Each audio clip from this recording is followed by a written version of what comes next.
Mr. Speaker, the President of the United States.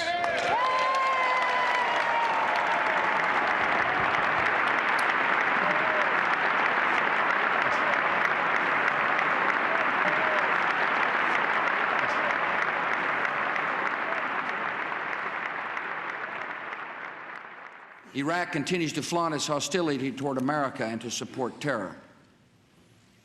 The Iraqi regime has plotted to develop anthrax and nerve gas and nuclear weapons for over a decade. This is a regime that has already used poison gas to murder thousands of its own citizens, leaving the bodies of mothers huddled over their dead children. States like these and their terrorist allies constitute an axis of evil, arming to threaten the peace of the world. By seeking weapons of mass destruction, these regimes pose a grave and growing danger. They could provide these arms to terrorists, giving them the means to match their hatred. They could attack our allies or attempt to blackmail the United States. In any of these cases, the price of indifference would be catastrophic. We'll be deliberate, yet time is not on our side. I will not wait on events while dangers gather. I will not stand by as peril draws closer and closer. The United States of America will not permit the world's most dangerous regimes to threaten us with the world's most destructive weapons.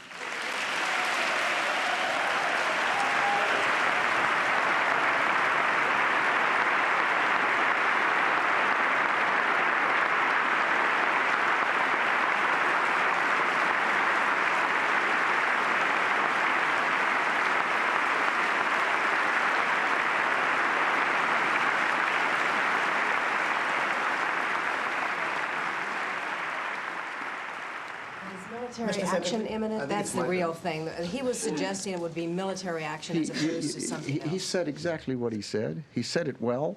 He didn't suggest anything. If there was anything about last night's speech, it was that it had near perfect clarity. But a senior administration official after the speech said he didn't necessarily mean to say military action, but it could be other action. What do you mean necessarily mean to say? He didn't say.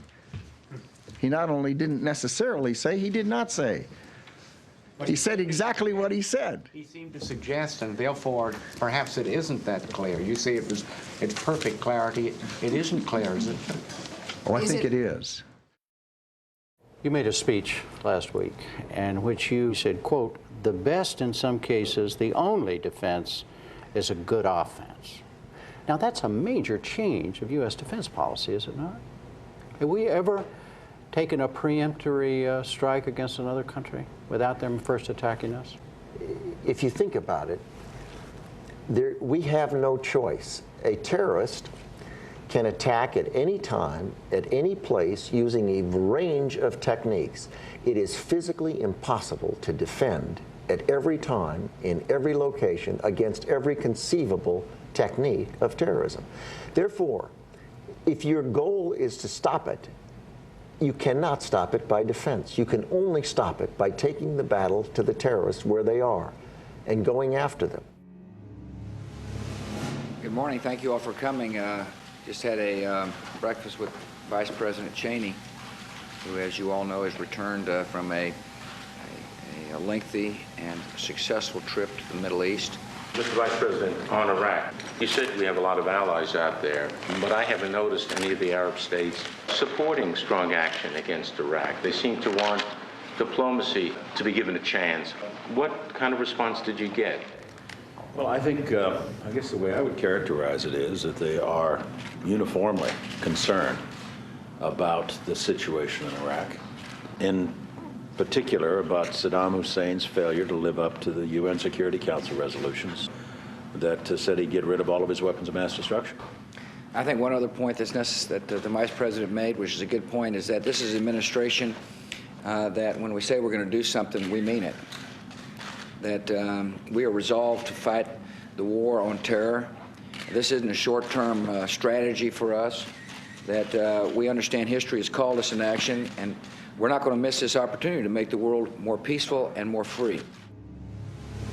Vice President Cheney came back from his trip. He said that many Arab leaders shared the concern about weapons of mass destruction, but did not share the U.S. desire to get rid of Saddam Hussein, said it would cause instability in the region. How do you read that? I would not expect Saddam's neighbors to be the first people to raise their hands to say, you've got to take tough action against them. I think they look to the United States to lead, and I think the President is leading very clearly. The Arab League announced today that at their meeting on Wednesday, they will say the United States should not preemptively attack Iraq to take out any weapons of mass destruction. Reports from your trip around the Middle East that Arab country after Arab country said to you, don't do that, Mr. Vice President. Don't you dare attack Iraq. That's not the way that I would describe, first of all, their opinions. I had private, confidential meetings at nearly every stop.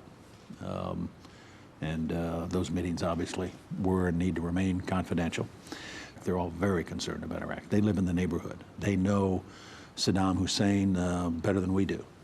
Many of them know that right after us, they're high on his list of governments he'd like to do in. Did you leave that region feeling that Arab leaders would basically oppose an American action against Saddam Hussein? No, not at all. What I came away with, Bob, is the sense that they share our concern. I ask that because the public reaction was, if one just read what those leaders said in public, it was, we're unified against any kind of action against Saddam Hussein. Is that a correct interpretation of the public reactions? It was mixed, I think, in terms of their public reactions. On your most recent trip to the region, most of the moderate Arab leaders with whom you met were not very enthusiastic about a U.S. strike against Iraq. King Abdullah of Jordan said to attack Baghdad now would be a disaster. Crown Prince Abdullah said, I do not believe it is in the United States' interests or the interest of the region or the world's interest to do so. What I would say is that our friends in the region are equally concerned about the problems we see in Iraq, specifically the development of weapons of mass destruction by Saddam Hussein. This is a man of great evil, as the President said, and he is actively pursuing nuclear weapons at this time, and we think that's cause for concern for us and for everybody in the region. And I found during the course of my travels that it is indeed a problem of great concern. General Myers, Kenneth Edelman, has written that if the United States were to go into Iraq to remove Saddam Hussein, militarily it would be a cakewalk. Is that the view here at the Pentagon? When we put our young sons and daughters of this country in harm's way, I don't think you can ever call that a cakewalk. Well, what we know is that the situation since Desert Storm and today has changed dramatically, both for U.S. and coalition forces and for Iraqi forces. The Iraqi armed forces is about 40% in terms of numbers of what it was in the Gulf War. In hindsight, one might have wished that we had done more to anticipate a September 11th and prevent it. Although if we'd gone to war against Afghanistan before September 11th, people would have said we had no justification. We can't wait for a nuclear or chemical or biological attack to go and find the people who did it. Is it fair to say Saddam Hussein's days are numbered? I would hope so. Is it fair to say so? I think so. There doesn't seem to be a whole lot of support among the allies in Europe for another U.S. military strike at Iraq with the aim of regime change or getting rid of Saddam Hussein. Can you go it alone? I'm not going to get into that. You can be sure the United States isn't going to do anything that it's not capable of doing, and if we do something, we'll be capable of doing it. But it's not for me to make those judgments. You saw the story in today's USA Today on the front page, suggesting that your military chiefs are not enthusiastic about going after Iraq right now, that the military might be stretched too thin already in Afghanistan. I meet with those folks all the time. I have no reason to give credence to that. For much of the last century, America's defense relied on the Cold War doctrines of deterrence and containment. In some cases, those strategies still apply. But new threats also require new thinking. Containment is not possible when unbalanced dictators with weapons of mass destruction can deliver those weapons on missiles or secretly provide them to terrorist allies. We must take the battle to the enemy disrupt his plans, and confront the worst threats before they emerge.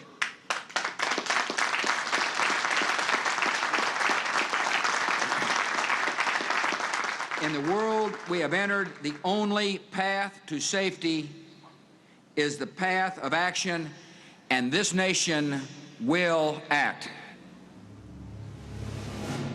Mr. Secretary, what do you make of the statement made by the Iraqi government yesterday that Iraq has no weapons of mass destruction and is not developing any? They're lying. Next. We continue to see reports on the state of planning to get rid of Saddam Hussein in Iraq. I know it's unlikely that you'll share any details with us, though we'd be delighted to hear them, sir. Somebody else thinks they are. But I wonder, Mr. President, regardless of when or how, is it your firm intention to get rid of Saddam Hussein in Iraq? Yes. And how hard do you think it will be? It's the stated policy of this government to have regime change, and it hasn't changed, and we'll use all tools at our disposal to do so. When Saddam Hussein violates his word that he gave when the Persian Gulf War ended by saying he would allow for unfettered inspection by international inspectors and does not keep his word, that's a real cause of concern for the United States and for the United Nations. Concern, but is it a cause to go to war and kill a lot of people? I'm not going to speculate about what the future may or may not hold. Is there evidence, what kind of evidence is there, that the government of Iraq is in any way hosting, supporting, sponsoring al-Qaeda or any other terrorists inside Iraq? Well, I suppose at some moment it may make sense to discuss that publicly, and it doesn't today. But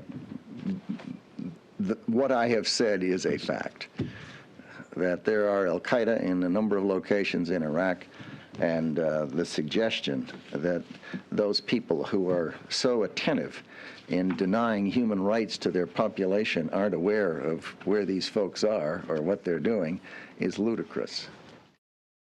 One thing that has to factor in is the growing number of U.S. allies, Russia, Germany, Bahrain, now Canada, who say that if you go to war with Saddam, you're going to go alone. Does the American military have the capability to prosecute this war alone? If you're asking, are you asking about Iraq? That the subject didn't come up in this meeting, but having said that, we take all threats seriously, and we will continue to consult with our friends and allies. I know there's this kind of intense speculation that seems to be going on, a kind of a, I don't know how you would describe it. It's kind of a churning. Frenzy. Frenzy is how the Secretary would describe it. But the subject didn't come up. The American people know my position, and that we will look at all options and we will consider all technologies available to us, and diplomacy and intelligence. But one thing is for certain is that this administration agrees that Saddam Hussein is a threat.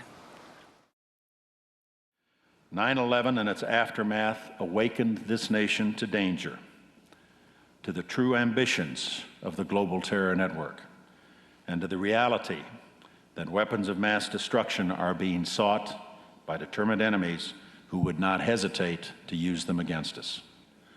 Under the Bush Doctrine, a regime that harbors or supports terrorists will be regarded as hostile to the United States. As President Bush has said, time is not on our side. Saddam has perfected the game of cheat and retreat and is very skilled in the art of denial and deception. A return of inspectors would provide no assurance whatsoever of his compliance with UN resolutions. On the contrary, there's a great danger that it would provide false comfort that Saddam was somehow back in his box. Armed with an arsenal of these weapons of terror and seated atop 10% of the world's oil reserves, Saddam Hussein could then be expected to seek domination of the entire Middle East and subject the United States or any other nation to nuclear blackmail. Simply stated, there is no doubt that Saddam Hussein now has weapons of mass destruction. There is no doubt that he is amassing them to use against our friends, against our allies, and against us.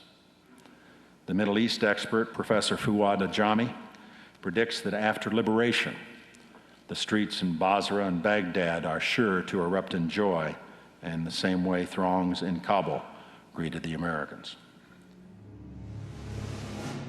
In Vice President Cheney's speech a week ago today, he said inspection was actually dangerous because it would create a false sense of comfort. So which is it? Do we believe that inspection should go forward even though they are dangerous? Or are we supposed to believe that they are dangerous and therefore they shouldn't go Well, forward? the history of the inspections when they took place did lead to a lot of question marks. That's why I said that inspections in and of themselves, inspectors in and of themselves, are not a guarantee that Saddam Hussein is not developing weapons of mass destruction. Does the president think inspectors should go into Iraq or not? The president does. If Saddam does allow those inspectors in, does he avoid regime change? The policy of the United States is regime change, with or without inspectors. Tarek Aziz said this morning, he characterized you and several other people in the Bush administration as warmongers, as using the issue of inspections as a pretext to try to topple the regime. And he said he is willing to sit down and talk about all of the issues involving Iraq. Well, I've met with Tarek Aziz a number of times, both in Baghdad and in Washington and elsewhere.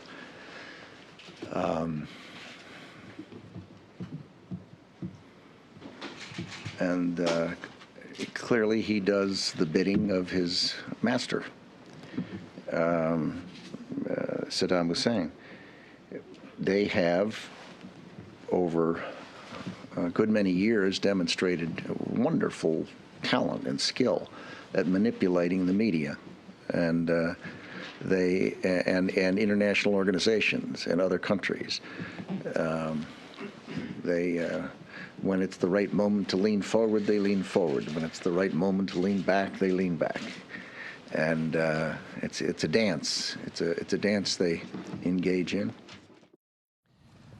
The point that I would emphasize to you is that the threat from Saddam Hussein and weapons of mass destruction, chemical, biological, potentially nuclear weapons capability, that threat is real.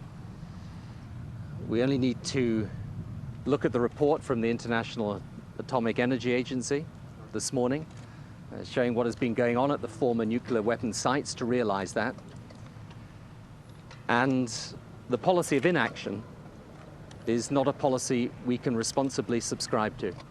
We just heard the Prime Minister talk about the new report. I would remind you that when the inspectors first went into Iraq and were finally denied access, a report came out of the IAEA that they were 6 months away from developing a weapon. I don't know what more evidence we need. Is Iraq's regime of President Saddam Hussein a clear and present danger to the United States? There is no doubt that Saddam Hussein's regime is a danger to the United States and to its allies, to our interest. It is also a danger that is gathering momentum, and it simply makes no sense to wait any longer to do something about the threat that is posed here. As the President has said, the one option that we do not have is to do nothing. The President has, I think, put it exactly right. He has said that the one choice we don't have is to do nothing. As the President has said, and as Prime Minister Blair said yesterday, doing nothing is no longer an option. He has aggressively sought to acquire chemical, biological, and nuclear weapons over the years. This is a man who has attacked his neighbors twice, who represses his own people. He used chemical weapons both against the Kurds and against the Iranians during the 1980s. Who is continuing to develop weapons of mass destruction, has not disarmed. He's launched ballistic missiles against 4 of his neighbors over the years. Who's tried to assassinate a former American president, who pays $25,000 to Hamas bombers, by the way, some of whom blew up Hebrew University, and with it 5 Americans. Before the Gulf War, back in 1990, we had reason to believe then that he had established a program to try to produce a nuclear weapon. We went in and were able to find out that they were within 6 months to a year of having a nuclear weapon. History shows that you are always surprised about how quickly someone acquires a terrible weapon. We were surprised that the Soviet program was as far along as it was. We thought it would be 1955, it was 1949. We have to assume there's more there than we know. What we know is just bits and pieces we gather through the intelligence system, but nobody ever mails you the entire plan. Our intelligence is always imperfect, and we usually find out that what we don't know is the most troublesome. He now is trying, through his illicit procurement network, to acquire the equipment he needs to be able to enrich uranium. Aluminum tubes. Specifically aluminum tubes. There's a story in the New York Times this morning. Reporting just this morning that he is still trying to acquire, for example, some of the specialized aluminum tubing one needs to develop centrifuges that would give you an enrichment capability. Scott Ritter, a former United Nations weapons inspector, today addressed the Iraqi National Assembly and basically made the point that there are no problems as far as Iraq is concerned. Listen specifically to what he said. The rhetoric of fear that is disseminated by my government and others has not to date been backed up by hard facts that substantiate any allegations that Iraq is today in possession of weapons of mass destruction or has links to terror groups responsible for attacking the United States. We have facts, not speculation. Scott is certainly entitled to his opinion, but I'm afraid that I would not place the security of my nation and the security of our friends in the region on that kind of an assertion by somebody who's not in the intelligence chain any longer. Is there any hard evidence directly linking the Iraqi government to al-Qaeda and the 9/11 terror attacks against the United States? There is certainly evidence that al-Qaeda people have been in Iraq. We've seen in connection with the hijackers, of course, Mohammed Atta, who was the lead hijacker, did apparently travel to Prague on a number of occasions.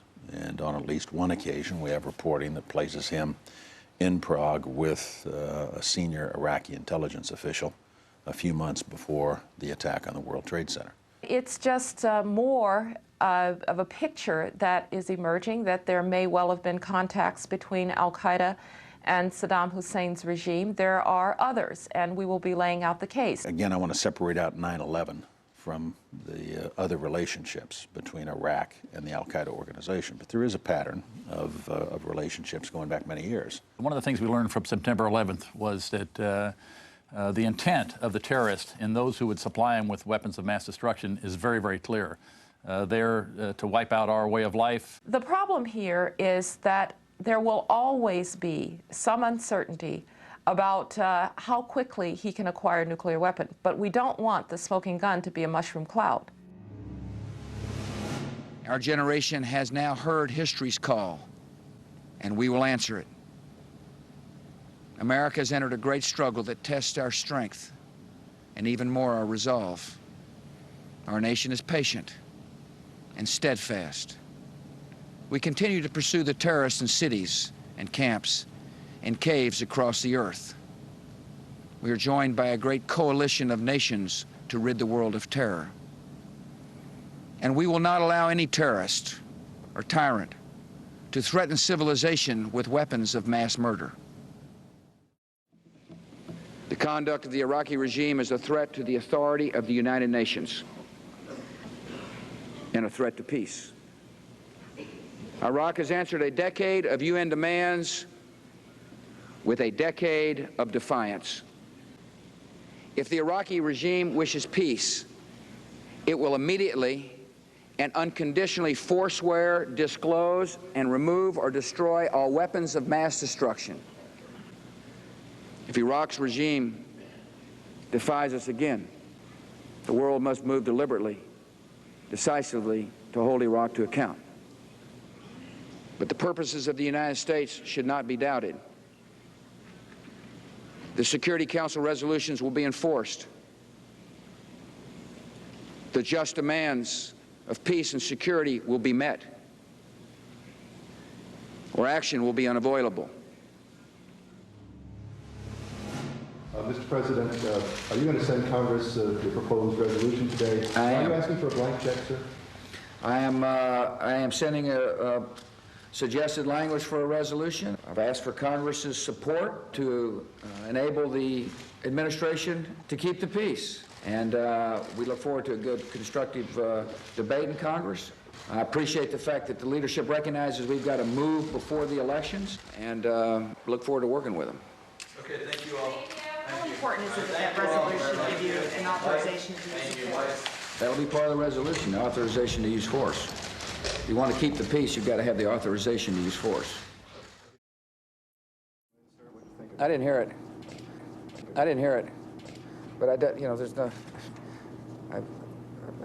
let me guess. The United States is guilty. The world doesn't understand. We don't have any weapons of mass destruction. It's the same old song and dance that we've heard for 11 long years. And the United Nations Security Council must show backbone, must step up and hold this regime to account. Otherwise, the United States and some of our friends will do so. Mr. President, do you believe that Saddam Hussein is a bigger threat to the United States than Al-Qaeda? That is a interesting question. I'm trying to think of something humorous to say,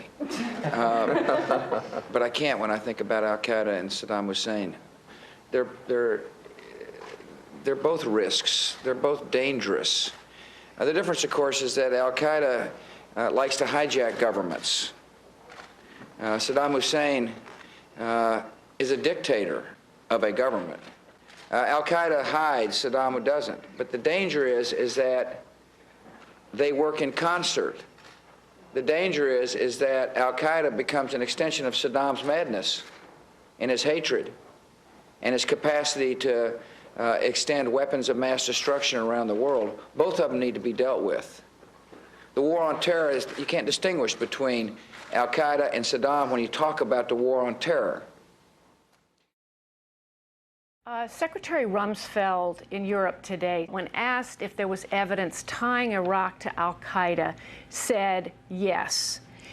He did not elaborate. Are you prepared to elaborate? Several of the detainees, in particular some high-ranking detainees, have said that Iraq provided some training to Al-Qaeda in chemical weapons development. So yes, there are contacts between Iraq and Al-Qaeda. We know that Saddam Hussein has a long history with terrorism in general, and there are some Al-Qaeda personnel who found refuge in Baghdad. No one is trying to make an argument at this point that Saddam Hussein somehow had operational control of what happened on September 11th. So we don't want to push this too far. But this is a story that is unfolding, and it is getting clearer, and we're learning more. If an inspection team goes in now and finds nothing because perhaps Iraq is very good at hiding it, or perhaps they have nothing, but you all are of the belief that they have it. If they find nothing, does it make your job more difficult in trying to assemble an international coalition? Goodness gracious, that is kind of like looking down the road for every conceivable pothole you can find and then driving into it. I don't get up in the morning and ask myself that. We know they have weapons of mass destruction. We know they have active programs. There isn't any debate about it. So the idea that if you had an appropriate inspection regime, that they'd come back and say you were wrong is so far beyond anyone's imagination that it's not something I think about. We've just concluded a really good meeting with members of the United States Congress to discuss our national security and discuss how best to keep the peace. We are moving toward a strong resolution. And all of us, and many others in Congress, are united in our determination to confront an urgent threat to America. According to the British government, the Iraqi regime could launch a biological or chemical attack in as little as 45 minutes after the order were given.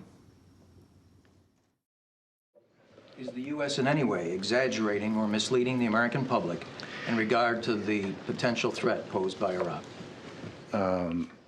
is the U.S. government. You mean the senior members of the administration? Not to my knowledge. And if I knew of an instance, I would certainly correct it. Saddam Hussein is a homicidal dictator who is addicted to weapons of mass destruction. We agree that the Iraqi dictator must not be permitted to threaten America and the world with horrible poisons and diseases and gases and atomic weapons. We've also discovered through intelligence that Iraq has a growing fleet of manned and unmanned aerial vehicles that could be used to disperse chemical or biological weapons across broad areas. We're concerned that Iraq is exploring ways of using these UAVs for missions targeting the United States. Saddam Hussein has held numerous meetings with Iraqi nuclear scientists, a group he calls his nuclear mujahideen, his nuclear holy warriors. If the Iraqi regime is able to produce, buy, or steal an amount of highly enriched uranium a little larger than a single softball, it could have a nuclear weapon in less than a year. Facing clear evidence of peril, we cannot wait for the final proof, the smoking gun that could come in the form of a mushroom cloud. The dictator of Iraq is a student of Stalin, using murder as a tool of terror and control within his own cabinet, within his own army, and even within his own family. On Saddam Hussein's orders, opponents have been decapitated. Wives and mothers of political opponents have been systematically raped as a method of intimidation. And political prisoners have been forced to watch their own children being tortured. Failure to act would embolden other tyrants, allow terrorists access to new weapons and new resources, and make blackmail a permanent feature of world events. Later this week, the United States Congress will vote on this matter. I have asked Congress to authorize the use of America's military, if it proves necessary, to enforce UN Security Council demands. I hope the United States Congress will act promptly on its resolution, because that will show that America is united behind this effort. And with that congressional resolution, then I think our efforts to get a UN resolution are strengthened. And I hope that this will all come about in the not-too-distant future, within a matter of days or perhaps a week or two. The resolution I'm about to sign symbolizes the united purpose of our nation, expresses the considered judgment of the Congress, and marks an important event in the life of America. The 107th Congress is one of the few called by history to authorize military action to defend our country and the cause of peace. Congress has now authorized the use of force. I have not ordered the use of force. I hope the use of force will not become necessary. Yet confronting the threat posed by Iraq is necessary, by whatever means that requires. Any resolution that comes out of the United Nations, I'm sure, will contain an indictment against Iraq, which we asked for.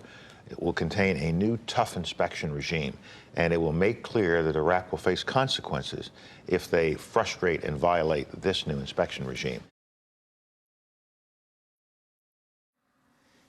You know, I laid out a doctrine, and you just got to know it still stands. It said, either you're with us, either you love freedom and with nations which embrace freedom, or you're with the enemy. There's no in-between, and that doctrine still stands.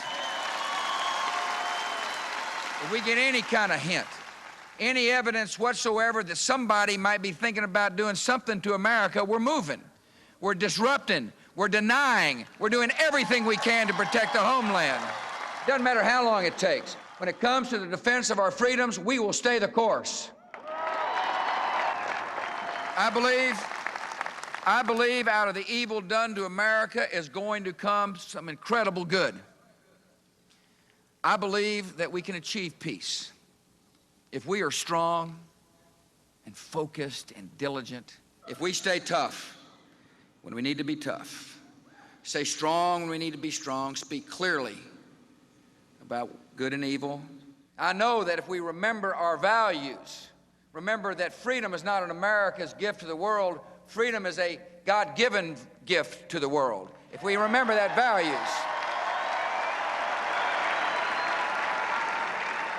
and that's why I went to the United Nations. I said to that august body, for the sake of keeping the peace, we want you to be effective. For the sake of keeping the world free, we want you to be an effective body. It's up to you, however. You can show the world whether you've got the backbone necessary to enforce your edicts or whether you're going to turn out to be just like the League of Nations. Your choice to make. And my message to Saddam Hussein is that for the sake of peace, for the sake of freedom, you must disarm like you said you would do.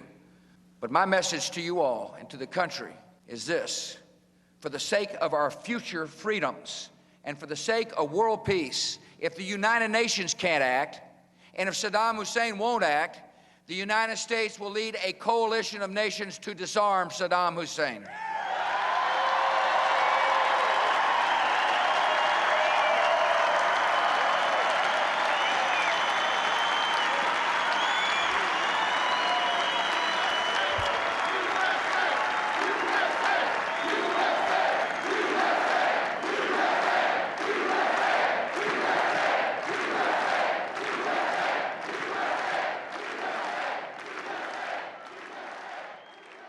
So the next step will be to put an inspection regime in there after all the declarations and after all the preamble to inspections that he's got to show the world he's disarming. And that's where we'll be next. Judy. Thank you, Mr. President. You said this afternoon that the UN Security Council vote tomorrow would bring the civilized world together against Iraq. But broad opposition remains all over the world to your policy. Will you continue to try to build support? If so, how will you do that? Or do you think that a Security Council vote would be all the mandate you need? Yeah. First of all, broad opposition around the world, not in support of my policy on Iraq? Yes, well, I think most people around the world realize that Saddam Hussein is a threat. And no one likes war. But they also don't like the idea of Saddam Hussein having a nuclear weapon. Imagine what would happen. And by the way, we don't know how close he is to a nuclear weapon right now. We know he wants one, but we don't know. As the President has said, this is a fight to save the civilized world. This is a struggle against evil, against an enemy that rejoices in the murder of innocent, unsuspecting human beings. President Bush has often spoken of how America can keep the peace by redefining war on our terms. But for all the progress we've made in the war on terror, one thing is abundantly clear. Our nation is still in danger. There is also a grave danger that al-Qaeda or other terrorists will join with outlaw regimes that have these weapons to attack their common enemy, the United States of America. That is why confronting the threat posed by Iraq is not a distraction from the war on terror. It is absolutely crucial to winning the war on terror.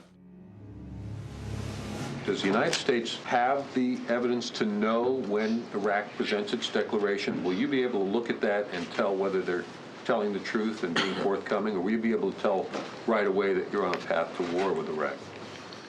Well, the latter is, of course, a decision for the President, the Security Council, other countries to make judgments about. It's not for me.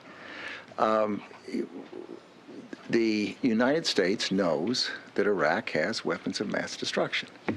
The UK knows that they have weapons of mass destruction. Any country on the face of the earth with an active intelligence program knows that Iraq has weapons of mass destruction. The President has said that Iraqi cooperation is not encouraging yesterday, and Kofi Annan today says cooperation seems to be good by the Iraqis. Is the glass half empty, half full? Well, I don't see that's a big deal. You don't? No. Mr. Secretary? I mean, they seem to be doing what is being asked of them by inspectors. And by that, Kofi Annan says cooperation seems to be good. Why is cooperation not good? You'd have to ask the president. They're letting people in. Maybe he's looking at intelligence that somebody else isn't seeing. I don't know. This government will continue to lead the world toward more peace, and we hope to resolve all the situations in which we find ourselves in a peaceful way. That's my commitment, to try to do so peacefully. But I want to remind people that Saddam Hussein, the choice is his to make as to whether or not the Iraqi situation is resolved peacefully. You said we're headed to war in Iraq. I don't know why you say that. I hope we're not headed to war in Iraq. I'm the person who gets to decide, not you. And I hope this can be done peacefully. We've got a military presence there to remind Saddam Hussein, however, that when I say we will lead a coalition of the willing to disarm him if he chooses not to disarm, I mean it. The use of military force is this nation's last option. Yet if force becomes necessary to secure our country and to keep the peace, America will act deliberately. America will act decisively. And America will prevail because we've got the finest military in the world.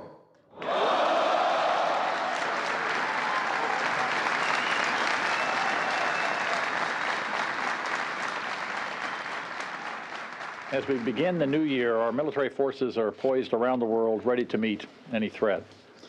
Specific to the Persian Gulf, the flow of forces to the region continues.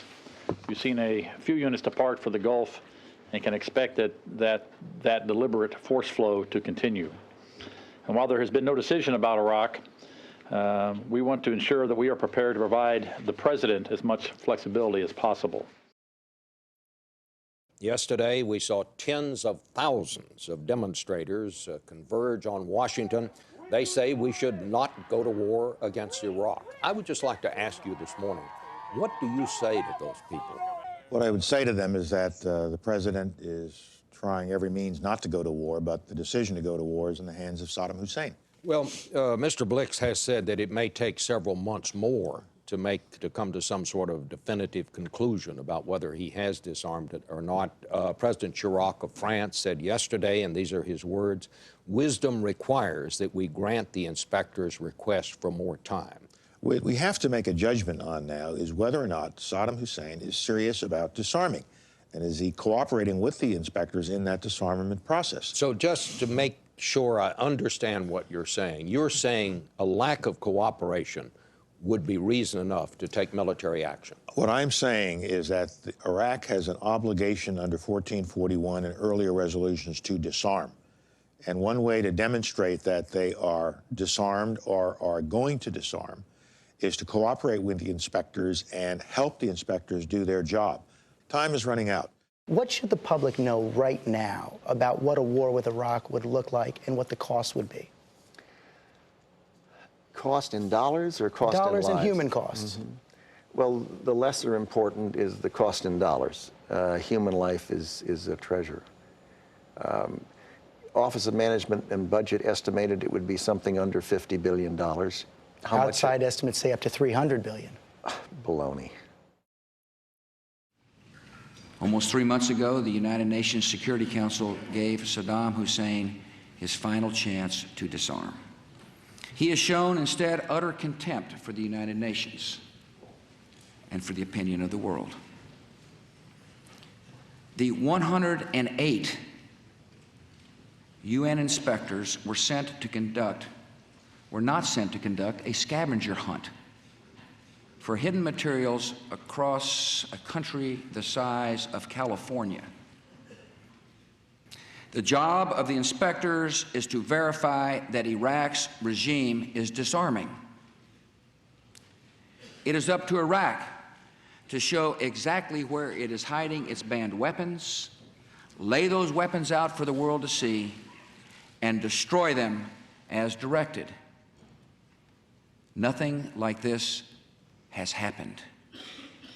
The United Nations concluded in 1999 that Saddam Hussein had biological weapons sufficient to produce over 25,000 liters of anthrax, enough doses to kill several million people. The United Nations concluded that Saddam Hussein had material sufficient to produce more than 38,000 liters of botulinum toxin, enough to subject millions of people to death by respiratory failure. The British government has learned that Saddam Hussein recently sought significant quantities of uranium from Africa. Our intelligence sources tell us that he has attempted to purchase high-strength aluminum tubes suitable for nuclear weapons production. The dictator of Iraq is not disarming.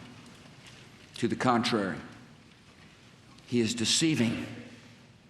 Intelligence sources indicate that Saddam Hussein has ordered that scientists who cooperate with UN inspectors in disarming Iraq will be killed, along with their families. International human rights groups have cataloged other methods used in the torture chambers of Iraq: electric shock, burning with hot irons, dripping acid on the skin, mutilation with electric drills, cutting out tongues, and rape. If this is not evil, then evil has no meaning. Before September the 11th, many in the world believed that Saddam Hussein could be contained, but chemical agents, lethal viruses, and shadowy terrorist networks are not easily contained. Imagine those 19 hijackers with other weapons and other plans, this time armed by Saddam Hussein. Take one vial, one canister, one crate, slipped into this country to bring a day of horror like none we have ever known. We will do everything in our power to make sure that that day never comes.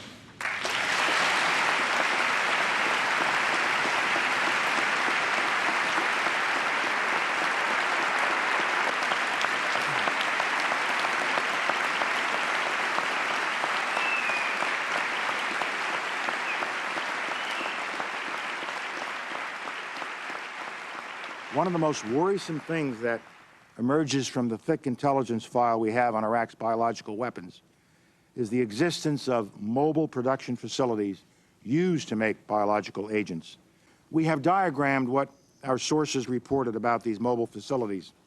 Here you see both truck and rail car mounted mobile factories. As these drawings, based on their description, show, we know what the fermenters look like. We know what the tanks, pumps, compressors, and other parts look like. We know how they fit together. We know how they work. And we know a great deal about the platforms on which they are mounted. We know from Iraq's past admissions that it has successfully weaponized not only anthrax, but also other biological agents, including botulinum toxin, aflatoxin, and ricin. Saddam Hussein has investigated dozens of biological agents, causing diseases such as gas gangrene, plague, typhus, tetanus, cholera, camelpox, and hemorrhagic fever. And he also has the wherewithal to develop smallpox. In May 2002, our satellites photographed the unusual activity in this picture. Here we see cargo vehicles accompanied by a decontamination vehicle associated with biological or chemical weapons activity. This photograph of the site, taken 2 months later in July, shows that this previous site, as well as all of the other sites around the site, have been fully bulldozed and graded in order to conceal chemical weapons evidence that would be there from years of chemical weapons activity. Saddam Hussein is determined to get his hands on a nuclear bomb. He is so determined that he has made repeated covert attempts to acquire high-specification aluminum tubes from 11 different countries, even after inspections resumed. It goes on and on and on. Clearly, Saddam Hussein and his regime will stop at nothing until something stops him. Iraq has developed spray devices that could be used on unmanned aerial vehicles with ranges far beyond what is permitted by the Security Council. A UAV launched from a vessel off the American coast could reach hundreds of miles inland.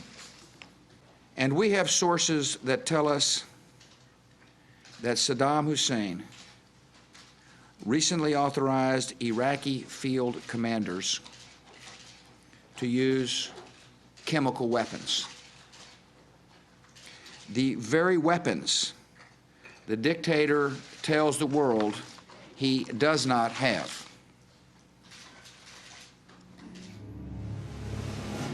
After conferring this morning with the Homeland Security Council, the decision has been made to increase the threat condition designation currently classified at elevated risk, to increase that threat condition designation to the high-risk category. This decision for an increased threat condition designation is based on specific intelligence received and analyzed by the full intelligence community. The Germans and the French have a proposal, which they talked about again today, which would put United Nations troops in Iraq, triple the number of inspectors, and give inspections a longer time. Could you accept that proposal? The issue is not more inspectors. The issue is compliance on the part of Saddam Hussein. If he complies, if he does what he's supposed to do and tells us where the anthrax went, where did the botulinum toxin go, where did all the missiles go, where's the mustard gas, where are all of the documents you've been hiding? If he complies, then that can be done with a handful of inspectors. But if he is not complying, tripling the numbers of inspectors doesn't deal with the issue. As you remember, in 1991, the Persian Gulf War, the Kuwaiti ambassador to the U.S.'s daughter came forward with a fake story. There were suggestions of satellite photos showing 250,000 Iraqi troops on the Saudi border, which the St. Petersburg Times demonstrated was not correct. And now this headline about Britain's intelligence dossier, Britain admits that much of its report on Iraq came from magazines. Are you concerned that there's a sloppiness with evidence and a rush to war? No, I don't think so. I think Britain stands behind its document. They have acknowledged that they use other sources that they didn't acknowledge or attribute.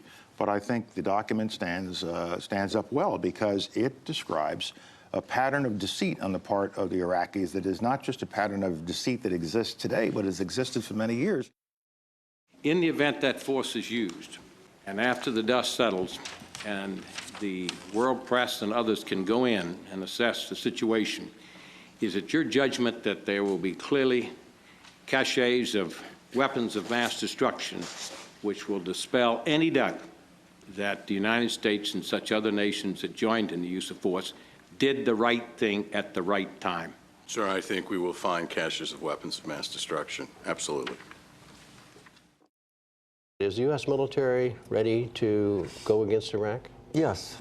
Are you and your folks planning for a ferocious war? I mean, an all-out defense by the Iraqi military? The task of war planners is to plan for every conceivable contingency, and they are doing that, from the most pessimistic to the most optimistic.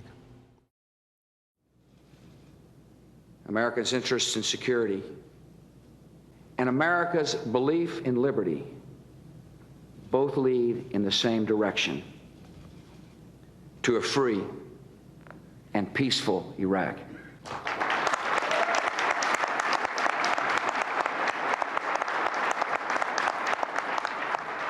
A new regime in Iraq would serve as a dramatic and inspiring example of freedom for other nations in the region.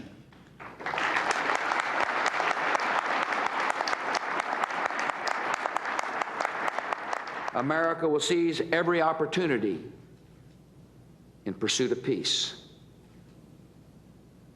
and the end of the present regime in Iraq would create such an opportunity.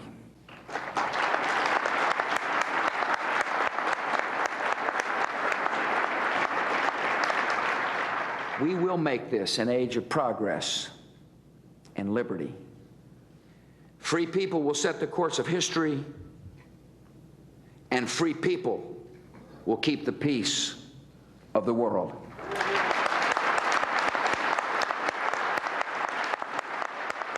Some of the higher-end predictions that we have been hearing recently, such as the notion that it will take several 100,000 U.S. troops to provide stability in post-Saddam Iraq, are wildly off the mark.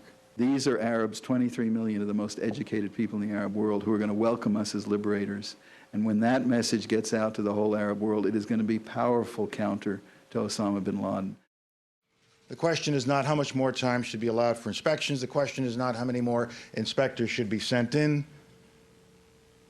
The question simply is, has Saddam Hussein made a strategic decision, a political decision, that he will give up these horrible weapons of mass destruction and stop what he's been doing for all these many years? That's the question. There is no other question. Everything else is secondary or tertiary. That's the issue. President Bush is about to meet with reporters in the East Room of the White House.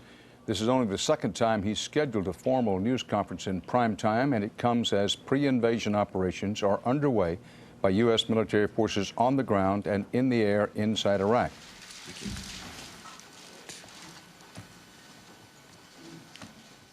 Good evening. I'm pleased to take your questions tonight and to discuss with the American people the serious matters facing our country and the world. Sir, if you haven't already made the choice to go to war, can you tell us what you're waiting to hear or see before you do make that decision? And if I may, during the recent demonstrations, many of the protesters suggested that the U.S. was a threat to peace, which prompted you to wonder out loud why they didn't see Saddam Hussein as a threat to peace. I wonder why you think so many people around the world take a different view of the threat that Saddam Hussein poses than you and your allies. I recognize there are people who don't like war. I don't like war. I wish that Saddam Hussein had listened to the demands of the world and disarmed. Nobody likes war. The only thing I can do is assure the loved ones of those who wear our uniform that if we have to go to war, if war is upon us because Saddam Hussein has made that choice, we will have the best equipment available for our troops, the best plan available for victory, and we will respect innocent life in Iraq. Mr. President, you have, in your top advisors, notably Secretary of State Powell, have repeatedly said that we have shared with our allies all the current up-to-date intelligence information that proves the imminence of the threat we face from Saddam Hussein. If all these nations, all of them are normal allies, have access to the same intelligence information, why is it that they are reluctant to think that the threat is so real, so imminent that we need to move to the brink of war now? We do share a lot of intelligence with nations which may or may not agree with us in the Security Council as to how to deal with Saddam Hussein and his threats. I think the threat is real. And so do a lot of other people in my government. But I meant what I said. This is the last phase of diplomacy. A little bit more time. Saddam Hussein has had 12 years to disarm. Sir, how would you answer your critics who say that they think this is somehow personal? As Senator Kennedy put it tonight, he said your fixation with Saddam Hussein is making the world a more dangerous place. My job is to protect America, and that's exactly what I'm going to do.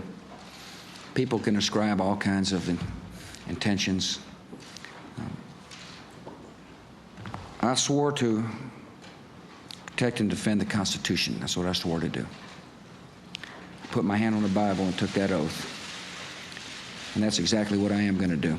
In the past several weeks, your policy on Iraq has generated opposition from the governments of France, Russia, China, Germany, Turkey, the Arab League, and many other countries, opened a rift at NATO and at the UN, and drawn millions of ordinary citizens around the world into the streets in anti-war protests. I ask, what went wrong that so many governments and peoples around the world now not only disagree with you very strongly, but see the U.S. under your leadership as an arrogant power? I think you'll see when it's all said and done, if we have to use force, a lot of nations will be with us. Iraq will serve as a catalyst for change, positive change. So there's a lot more at stake than just American security and the security of people close by Saddam Hussein. Freedom is at stake as well, and I take that very seriously. Mr. President, there are a lot of people in this country, as much as half by polling standards, who agree that he should be disarmed, who listen to you say that you have the evidence, but who feel they haven't seen it, and who still wonder why blood has to be shed if he hasn't attacked us. If they believe he should be disarmed, and he's not going to disarm, there's only one way to disarm him. And that happens to be my last choice, the use of force. Mr. President, millions of Americans can recall a time when leaders from both parties set this country on a mission of regime change in Vietnam. 50,000 Americans died. The regime is still there in Hanoi, and it hasn't harmed or threatened a single American in the 30 years since the war ended. What can you say tonight, sir, to the sons and the daughters of the Americans who served in Vietnam to assure them that you will not lead this country down a similar path in Iraq? It's a great question. Our mission is clear in Iraq. Should we have to go in, our mission is very clear. Disarmament. And in order to disarm, it will mean regime change. I'm confident we'll be able to achieve that objective in a way that minimizes the loss of life. No doubt there's risks with any military operation, I know that. But it's very clear what we intend to do. Mr. President, are you worried that the United States might be viewed as defiant of the United Nations if you went ahead with military action without specific and explicit authorization from the UN? No, I'm not worried about that. When it comes to our security, we really don't need anybody's permission. Mr. President, as the nation is at odds over war with many organizations like the Congressional Black Caucus pushing for continued diplomacy through the UN, how is your faith guiding you? My faith sustains me because I pray daily. I pray for guidance and wisdom and strength. If we were to commit our troops, I would pray for their safety. And I would pray for the safety of innocent Iraqi lives as well. As you know, not everyone shares your optimistic vision of how this might play out. Do you ever worry, maybe in the wee small hours, that you might be wrong and they might be right in thinking that this could lead to more terrorism, more anti-American sentiment, more instability in the Middle East? I think, first of all, it's hard to envision more terror on America than September the 11th, 2001. We did nothing to provoke that terrorist attack. It came upon us because there's an enemy which hates America. They hate what we stand for. We love freedom and we're not changing. I think of the risks. I've calculated the cost of inaction versus the cost of action. And I'm firmly convinced if we have to, we will act in the name of peace and in the name of freedom. Mr. President, as you said, the Security Council faces a vote next week on a resolution implicitly authorizing an attack on Iraq. Will you call for a vote on that resolution, even if you aren't sure you have the vote? Yes. Well, first, I don't think it basically says that he's in defiance of 1441. That's what the resolution says. And it's hard to believe anybody saying he isn't in defiance of 1441, because 1441 said he must disarm. And yes, we'll call for a vote. No matter what the whip count is, we're calling for the vote. We want to see people stand up and say what their opinion is about Saddam Hussein and the utility of the United Nations Security Council. And so, you bet. During the 2000 campaign, you were on the program and we were talking about the Persian Gulf War and looking back, and I asked whether you had any regrets about taking Saddam out at that time. And you said no, and then you added this, and I want to talk about it. Let's watch. Conversations I had with leaders in the region afterwards, they all supported the decision that was made not to go to Baghdad. They were concerned that we not get into a position where we shifted, instead of being the leader of an international coalition, to roll back Iraqi aggression to one in which we were an imperialist power, willy-nilly moving into capitals in that part of the world, taking down governments. Imperialist power, moving willy-nilly, taking down governments. Is that how we're going to be perceived this time? Well, I hope not, Tim. And of course, In '91, there was a general consensus that we'd gone as far as we should, that we'd achieved our objectives when we liberated Kuwait. If your analysis is not correct, and we're not treated as liberators but as conquerors, and the Iraqis begin to resist, particularly in Baghdad, do you think the American people are prepared for a long, costly, and bloody battle with significant American casualties? Well, I don't think it's likely to unfold that way, Tim, because I really do believe we will be greeted as liberators. Why not just keep the pressure on, keep the troops there, keep the threat going, and continue to let the inspectors destroy weapons? Because we know you can't keep the troops there forever. And right now, without a strategic decision on the part of Saddam Hussein to comply, I'm as sure as of anything I've ever been sure of, if the pressure comes off, he will go back to his old pattern of behavior. Have you effectively given up trying to get 9 affirmative votes among the 15 members of the Security Council? I don't want to rule out any option that might be available to us right now, because this is what the leaders are discussing in the Azores this afternoon. So is it still possible there might yet be another UN Security Council vote? It is the option, one of the options that is available. We've had a really good discussion. We concluded that tomorrow is a moment of truth for the world.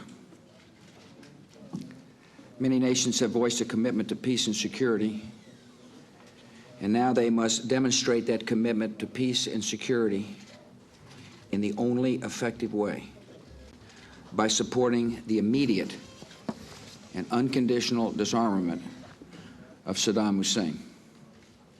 From the perspective of the security of the world, we cannot simply go back to the Security Council for this discussion to be superseded by that discussion, to be superseded by another discussion. When you say tomorrow is the moment of truth, does that mean tomorrow is the last day that the resolution can be voted up or down, and at the end of the day tomorrow, one way or another, the diplomatic window has closed? That's what I'm saying. Thank you, sir. Earlier today, Britain and the U.S. gave up their bid to win new authorization for action against Iraq rather than face defeat from the UN Security Council. We now take you live to the White House for the President's address. My fellow citizens, events in Iraq have now reached the final days of decision. The United Nations Security Council has not lived up to its responsibilities, so we will rise to ours. In recent days, some governments in the Middle East have been doing their part. They have delivered public and private messages urging the dictator to leave Iraq so that disarmament can proceed peacefully. He has thus far refused. All the decades of deceit and cruelty have now reached an end. Saddam Hussein and his sons must leave Iraq within 48 hours. Their refusal to do so will result in military conflict, commenced at a time of our choosing. For their own safety, all foreign nationals, including journalists and inspectors, should leave Iraq immediately. My fellow citizens, at this hour, American and coalition forces are in the early stages of military operations to disarm Iraq, to free its people, and to defend the world from grave danger. On my orders, coalition forces have begun striking selected targets of military importance to undermine Saddam Hussein's ability to wage war. These are opening stages of what will be a broad and concerted campaign.